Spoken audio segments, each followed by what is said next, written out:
আমি লোপামুদ্রা চলে এসেছি আমাদের সবার পরিবার.com নিয়ে আজকের ব্লগটা শুরু করব তাদের ধন্যবাদ জানিয়ে যারা আমাদের পরিবারটাকে এতটা সাপোর্ট করেছে। Thank you so much and lots of love. আর 26শে জানুয়ারি প্রজাতন্ত্র দিবস আর অম্বিকা আইকনে সেটা খুব সুন্দর করে পালন হবে এই প্রথমবার। তবে আমরা আজকে থাকতে পারিনি, আমাদের একটু যেতে হয়েছিল, বেরোতে হয়েছিল, তাই আমি সবার সাথে দেখা করে গেলাম। আর একজনকে দেখো, চিজ কেক, চিনতে পারছো ওকে? এই বড় জায়গা পেয়ে ওরও খুব আনন্দ হয়েছে, ও রীতিমতো ঘুরে বেড়ায় আর বেলটা খুলে না নিজের মুখে নিয়েই ঘোরে, বেলটা কিন্তু কোথায় ফেলে না। অম্বিকা আইকনে আবার একটা গৃহপ্রবেশের পুজো আছে, পর পর পুরো হচ্ছে জানো তো পুজোগুলো, সবাই শিফট করছে, তো আমি পুরো রেডি। আর আজকে ঘরদোরের অবস্থা খুব খারাপ, কারণ এই সমস্ত এখনো তোলা হয়নি। তারপর এখানে সুটকেসটা রেখেছি, বাইরে জামা কাপড়গুলো একটু রোদ্দুরেও দিয়েছি, এইভাবেই দিয়েছি, এগুলো সমস্ত কালকে ভালো করে পাট করে তুলবো। সৌরভও রেডি হয়ে গেছে, চলো। এই শাড়িটা আজকে পরেছি আর তার সাথে এই ব্লাউজটা পরেছি। আজকে জয়শ্রীদের বাড়ি ছিল গৃহপ্রবেশের পুজো, আর পিকনিকে গিয়ে ওদের সাথে দারুণ আলাপ হয়ে গেছে। কি সুন্দর দেখো, আমাদেরই ফ্ল্যাটে সব ছোট ছোট বাচ্চাগুলোকে নিয়ে কুমারী পুজো হচ্ছে, ওদের বোধহয় কন্যা পুজো বা এরকম কিছু বলে। আর এখানে আসবার পর না বিভিন্ন কালচারের সব কিছুর সাথে আমরা পরিচিত হচ্ছি, সেটা ভীষণ ভাল লাগছে। দেখো চালকে কি সুন্দর কালার করে করে দারুণ সমস্ত আলপনা, গণেশজি এই সমস্ত বানিয়েছে, আমার তো ভীষণ ভালো লেগেছে। আর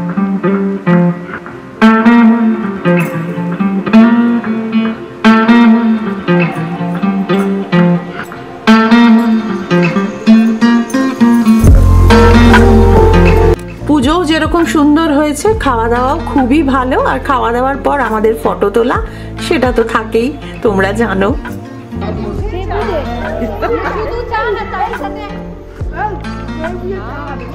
ভালো তুলেছে।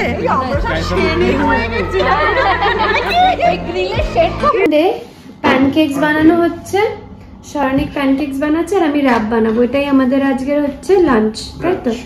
ব্রাঞ্চ। হ্যাঁ, কি শিখেছিস তুই আজকে? ও দারুন, চাউমিন। কি রে, কি ব্যাপার? এই র্যাপটা বানালাম, খুলে গেল। আবার ফোল্ড করে দে। এই যে আমাদের প্যানকেক এন্ড র্যাপ, এই র্যাপটা ভালো হয়েছে। চল, 9:57 বাজে। এই যে আমার সব প্যাকিং এর কাজ চলছে, জুয়েলারি প্যাকিং এর কাজ। তাছাড়াও তোমাদের দেখাই, এই যে ওই ব্যাগটা বার করেছি। এই ধরনের ব্যাগ আমি অ্যামাজন থেকে অনেকগুলো কিনে রেখেছি, তাও মনে হচ্ছে কম পড়ে যাবে। এখানে এই যে শাড়িগুলো রেখেছি, এগুলো সব প্যাক করব। আর এটা তিতলির ঘর, তিতলি যখন এই অবস্থাটা দেখবে ব্লগে আমার সঙ্গে সঙ্গে ফোন করবে। এভাবে মোটেও রাখবো না, আমি খুব তাড়াতাড়ি পরিষ্কার করে নেব। আর আমি ওষুধ লাগাচ্ছি সোনালিদি, সিলভার এক্স লাগিয়েছি। এই যে সোনালিদি বারবার জিজ্ঞেস করছে ওষুধ লাগিয়েছো? এগুলোই হচ্ছে তোমাদের ভালোবাসা, সত্যি। এই কমেন্টগুলো না আমার মন ছুঁয়ে যায়। আর এবার এগুলো পরিষ্কার করে নেবো, নাহলে আমার মেয়ে একেবারে মানে কেঁদে ফেলবে ওর ঘরের এই অবস্থা দেখলে। এই সুটকেসটা আবার খুলেছি, এই যে কয়েকটা শাড়ি বার করেছি। এই যে তোমাদের একটা কথা জিজ্ঞেস করি, দাঁড়াও। এই যে আমার পিওর সিল্কটা দেখছো না, এটা কাচার পর না মানে এরা মার দিয়ে দিয়েছে কিনা বুঝছি না, একটু না শক্ত শক্ত হয়ে গেছে। এটা কিন্তু খুব সফট ছিল, এটা আমার ভীষণ পছন্দের একটা শাড়ি। তোমরা আমাকে জানিও তো যে মানে লন্ড্রিতে দিলে কি অন্য কিছু বলতে হয়, যে সিল্কটা একটু যাতে সফট হয় বা এরকম কিছু বলতে হয়? যেরকম দেখো এই শাড়িগুলো যেমন সফট, এটাও সিল্ক, কিন্তু এটা একটু মানে শক্ত হয়ে গেছে। এখন এইটা থেকে বার করছি, সমস্ত ব্যাগে রাখবো। আর এইটা ভাবছি বার করে রাখি, সামনে রাখি, সরস্বতী পুজোতে পরবো। এটা পরবো না এটা পরবো। আরও হলুদ শাড়ি আছে আমার, এটাও হলুদ শাড়ি কিন্তু এটার সাথে ব্ল্যাক আছে, ওই জন্য ভাবছি এটা পরবো না। কিন্তু এটা না পুরো হাফ হচ্ছে এরকম প্রিন্ট। এই যে এটাও একটা বুটিকের, হাফ এরকম প্রিন্ট, হাফ হচ্ছে এরকম। ওকে আরও এই ব্যাগ অর্ডার দিতে হবে অ্যামাজন থেকে। আমার কাছে দুটো পড়ে আছে, অনেকগুলো গুছিয়ে রেখেছি, আরও বেশ কিছু ব্যাগ এরকম লাগবে। সরস্বতী পুজোতে ভালো লাগবে বলো? এই যে এই শাড়িটা সাদা ব্লাউজ দিয়ে পরলে এটা সুন্দর না, ওই যে সফট ঢাকাই যেগুলো হয়। দেখি কি পরি, নাকি ইয়েলোটাই পরবো, এটাও আমার খুব পছন্দের। আর এটা আর একটা ক্রেপ, এটাও একদম পিওর ক্রেপ।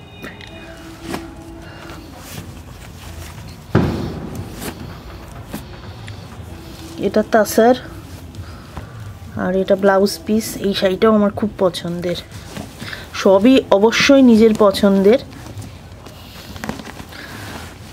এই যে এই শাড়িটা দেখো, এই যে এই অরেঞ্জ শাড়িটা বলতে, এটা আমাকে সারাং থেকে সৌরভ কিনে দিয়েছিল। এটাও খুব পরলে ভালো লাগে, খুব গর্জিয়াস। একটা ব্যাগ গোছানো হলো।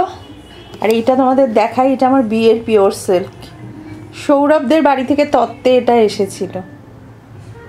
এই যে দেখো, এগুলো গোছাতে গেছিলাম, বলছিলাম না যে এই শাড়িটা তোমাদের ওই বাড়ি গিয়ে দেখাবো। এই দেখো, এই দেখো এই শাড়িটা, এই সারা শাড়িটায় ছোট্ট ছোট্ট সিকোয়েন্স, আর এই যে ভেলভেটের মধ্যে এভাবে কাজ সারা শাড়িটা, আর এরকম শেডেড কালারটা।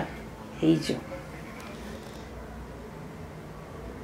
আমার শাড়িগুলো তোমাদের কেমন লাগছে জানাবে কিন্তু। আর এইটা আমার খুব ফেভারিট, এই যে ভেলভেটের কাজটা দেখে, এটা আগের দিন বলছিলাম না তোমাদের দেখাবো, একটা নষ্ট হয়নি। এটাও কিন্তু বহু পুরনো শাড়ি। শাড়ি জামা কাপড় কেনার বেলা ভীষণ চুজি। আর কি বলতো, সেটা যে সবসময় দামি হতে হবে তা নয়। আমি 200 টাকার জিনিস কিনবো, কিন্তু ঘুরে দেখে আমার পছন্দটা হচ্ছে মেন ব্যাপার, যে আমার পছন্দ হচ্ছে কিনা। এই জন্য আমাকে নিয়ে শপিং যাওয়াটা একটু মুশকিলের। আমি সবসময়, আমার শপিং পার্টনার ভালো হচ্ছে তিতলি। সৌরভের অত ঘোরার ইচ্ছে না থাকলেও ঘোরে না, সেটা বলবো না। ভিডিওতে দেখা যাচ্ছে কিনা জানি না, আমরা একটু নিচে এলাম, আর কত স্টার্স, কত মানে আকাশ জুড়ে একদম ভর্তি, তাই না? রোজ থাকে এখানে, এখানে এসে রোজই আমরা স্টার অরেঞ্জ বেলটা দেখতে পাই। হ্যাঁ, আর প্রথম দিকে তো বিশ্বাসই হতো না, এখন বুঝে গেছি বলি এরকম দারুণ লাগে। কাজকর্ম করলাম, পড়াশোনার কাজকর্ম, তারপর আমার একটা জিমেল নিয়ে প্রবলেম হচ্ছিল, সেটা করলাম। এখন ফ্রাইড রাইস বানাচ্ছি, সব সারণিক চপ করে দিয়েছি। রাইস ওই যে ওখানে আছে, চিকেনও আছে, চিকেন এগ ফ্রাইড রাইস আর মিক্সড। হ্যাঁ, প্রন নেই, প্রন থাকলে আরো জমতো না। প্রন ফ্রাইড রাইস করবো পরে সবটাই। কি না ছিল যেখান থেকে আমরা খেতাম, হাতারি না পাড়ায়, রিম্পা। আর আমার বাড়ি এখানে ছিল রিয়াজ কিচেন। হ্যাঁ, এইগুলো পাড়ার এক একটা স্টেপের খুব ভালো হয়, কিন্তু আমাদেরও ঘরে করে খেতেও ভালো। না বলছি ওই টাইপটা। আজকে বিনস নেই, বিনস থাকলেও খুব ভালো হয়। বিনস আর ক্যাপসিকাম নেই, ক্যাপসিকাম ছিল, পুরো নষ্ট হয়ে গেছে কেমন জানি। যাই হোক, বড় একটা ক্যাপসিকাম ফেলে দিলাম। প্রনিলের দোষ ওটা, পুরো প্রনিলের দোষ না। এখন আমরা ক্যাপসিকাম খাই না, ওটাও দোষ। হ্যাঁ, প্রনিল ভালোবাসে না ক্যাপসিকাম। আজকে প্রনিল কি এখানে খাবে? এখানে খাবে মানে রাইস থেকে খাবে, কারণ বেশি করেই করেছি। হ্যাঁ, খেতে পারি। ওকে তো দেখতে পাইনি আজকে সারাদিন, ঘুমাচ্ছে, এবার কাজ করছে ঠিক আছে। আবার একটা মানডে ফাইনালি এসেই গেল, কত তাড়াতাড়ি উইকেন্ডটা চলে যায়। এনিওয়েজ, আজকে ব্লগটা এখানেই শেষ করছি। যদি আজকে ব্লগে কিছু ভালো লেগে থাকে, লাইক কমেন্ট শেয়ার করে দিও। আর যারা এখনো পরিবার.com কে সাবস্ক্রাইব করোনি, সাবস্ক্রাইবও করে দিও। বাই।